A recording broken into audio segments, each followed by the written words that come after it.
So the common disorders in female, could be n number of disorders, but mostly, okay. So what we see in the normal conditions, that only we'll discuss, okay. First one is dystocia, false pregnancy or pseudo pregnancy, cyst, mastitis, metritis, ovarian remnant syndrome, pyometra, subinvolution of placental sites, vaginal overgrowth, and vaginitis. First one is dystocia, okay. So generally when we say dystocia, it's difficulty to give birth to young one, okay. The reason could be anything. In cattle, it's different, pig, it's different.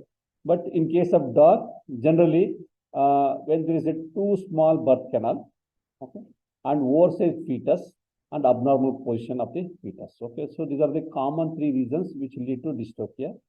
So, but that's why even the breeding of female with two males of different sire line is avoided, because in the two source, okay, one fetus may become big, another may become small. If the first fetus is very big, then certainly it will end up in the dystocia. But if it is of the same sire line, if the fetus size are big, not naturally the number of pups will be less, okay. But certainly there will be difficulty. But oversized fetus is one strong reason, small birth canal, and also sometimes the breed specific. Dachshund, small breed, you might have seen it. So there is a problem. Boxer, though it's a tall, but still it's an issue with the boxer. Similarly, small pug, so there is a dystocia. So when these are likely to show dystocia, so then you need to take care well in advance. Okay, well in advance, because death of pups is very costly affair for the breeder. Okay? Suppose if any pup is costing 5,000, and if that they expected to have around 5, then actually 25,000 he is going to lose. So that's why they has to make some proper planning. So this dystocia, when this is the situation, first you need to know what the dog it is, whether it is any history of dystocia. Then we can very well anticipate that next to the whelping also there is a probability of dystocia, and the reason could be small birth canal. Okay, so if that whelping does not take place within 24 hours, okay, because after the temperature drop. So we told in the previous slide when we were discussing the symptoms or signs of the whelping, it is 124 hours before only the temperature drops down. So during that time, if it get delays, then also it's considered as a dystocia. If it delays more than 2 hours after the showing the labor sign, then also it's called as a dystocia. Okay. So even if there is a what you can say the labor pain, if it starts, then it lasts for more than 6 hours or so, then also it's called dystocia. Even if the pain, okay, the contraction pain also, if it goes more than 2 hours also, then also it is considered as a dystocia. Even if you find there is an abnormal discharge from the vulvar area, it's called. So in any of these conditions, that dog needs external assistance. Okay, so one of the reason maybe in your case, in some cases there could be more than one reason also. But these are the common reasons and symptoms to say that there is a dystocia.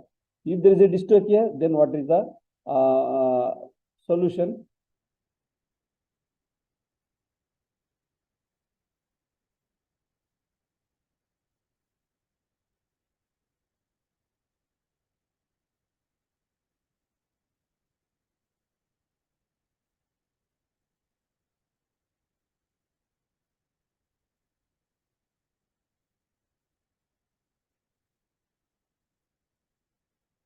So this, in case of treatment, generally this is only if there is any history, then you have to plan it properly, and you should not.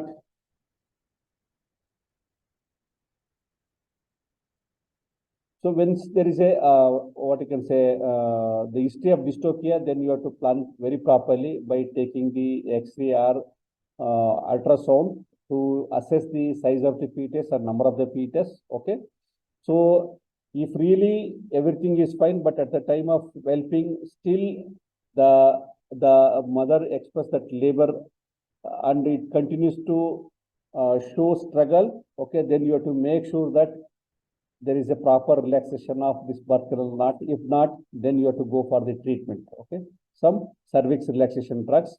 If it goes behind that one, then the last and inevitable process is cesarean. Next is pseudo pregnancy. To remove it this one.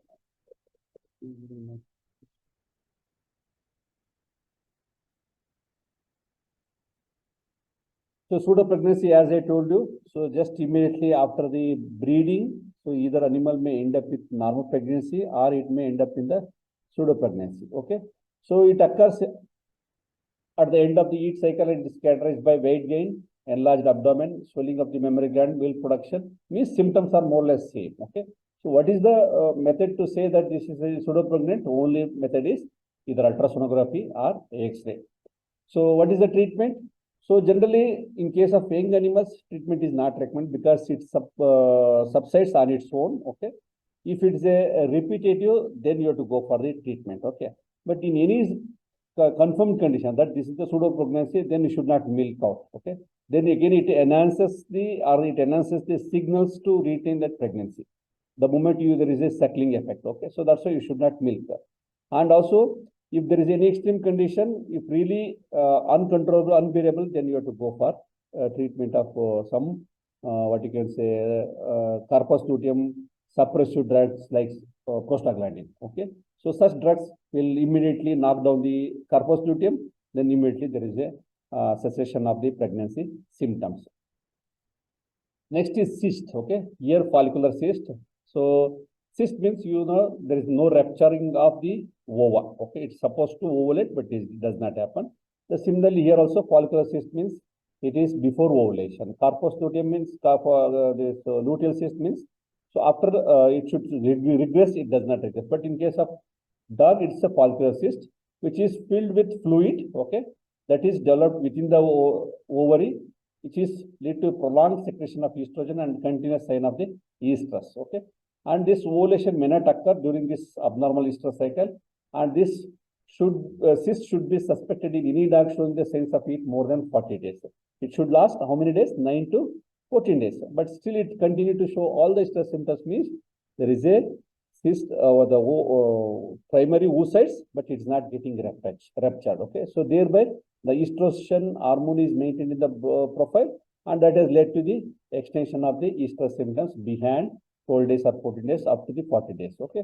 So this is also again diagnosed by ultrasonography. In case of cat, it is generally by rectal examination, but in case of dog, it is by the ultrasonography.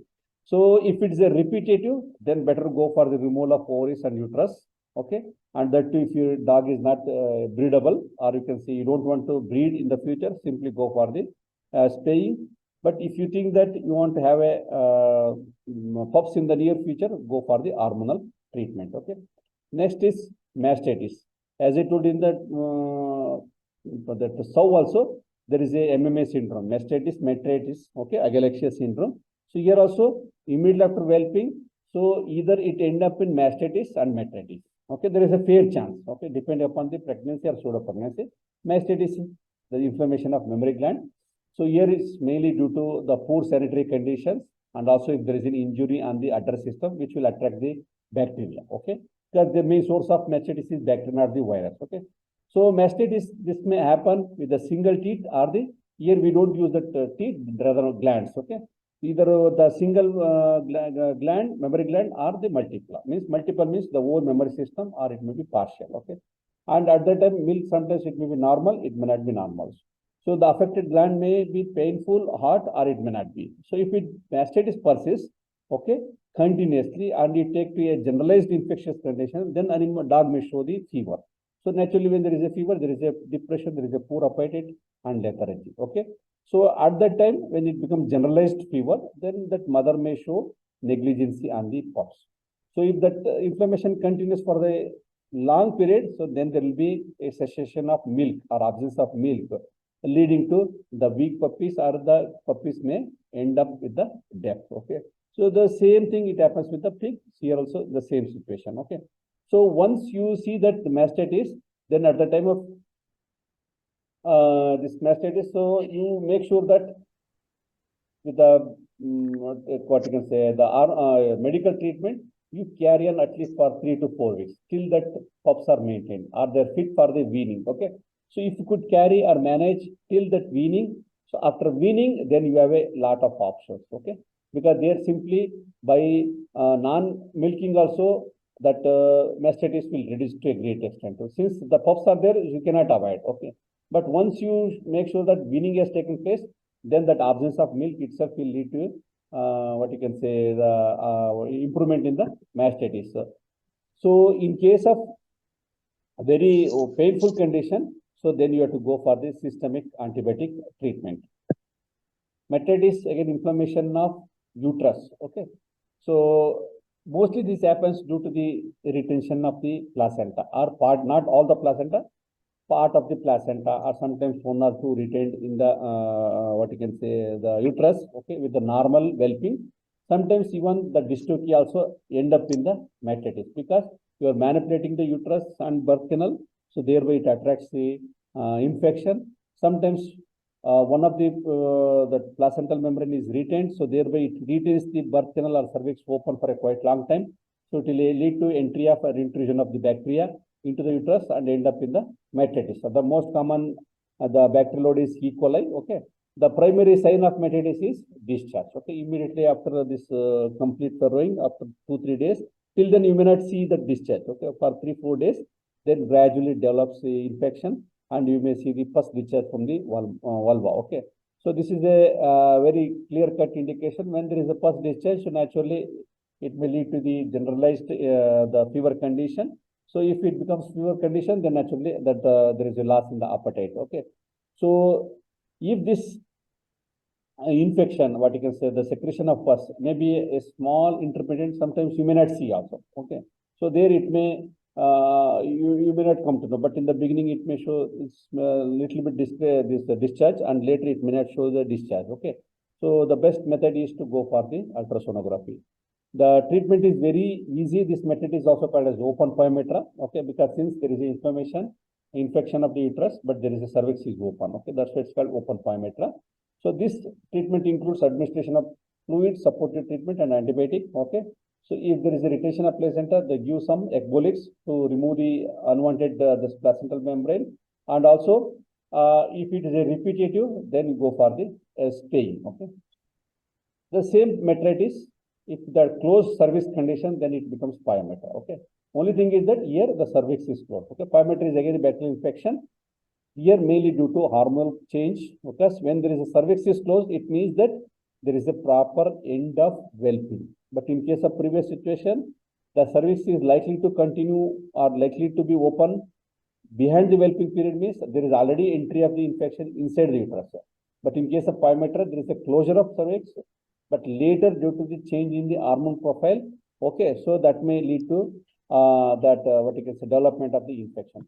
It is reported primarily in the dogs which are more than 5 years old, and they tend to occur 4 to 6 weeks after estrus. Okay, after estrus, the level of progesterone stays high to prepare the uterus for the pregnancy by thickening its surface.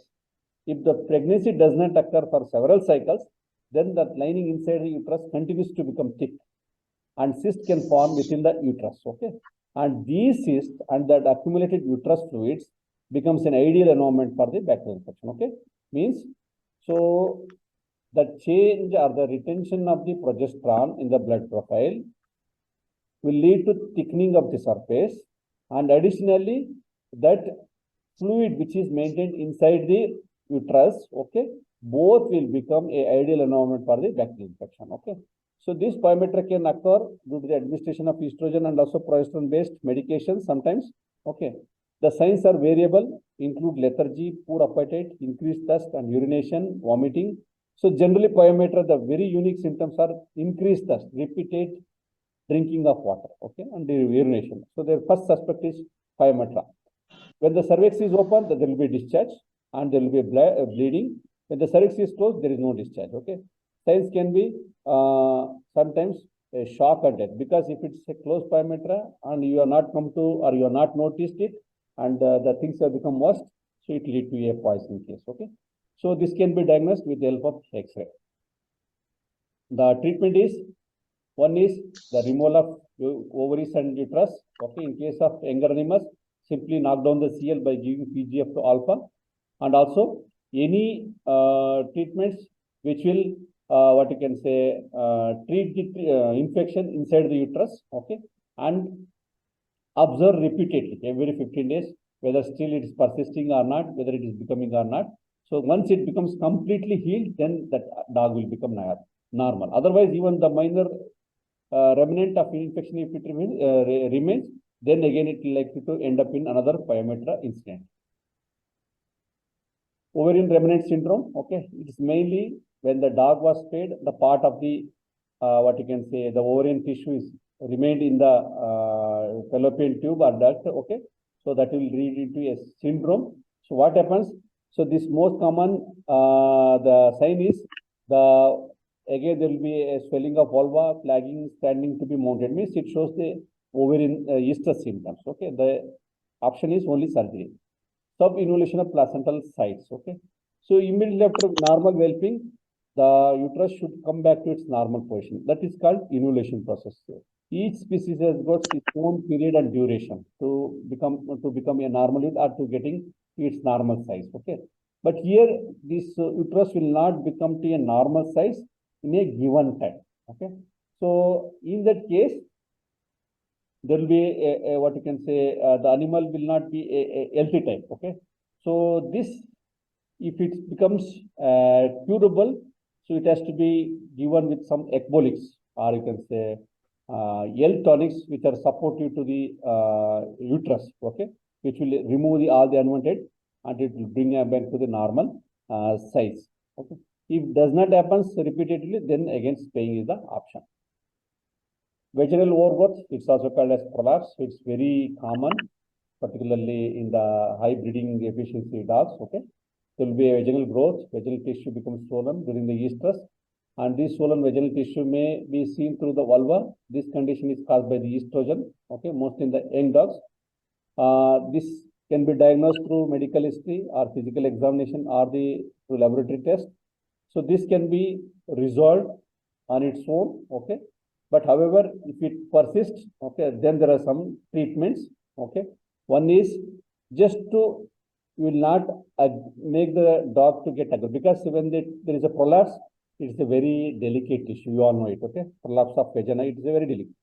So since it is prolapsed outside the vagina, if there is an irritation, dog may rub to any hard subject. It may lead to injury. Okay, this first point.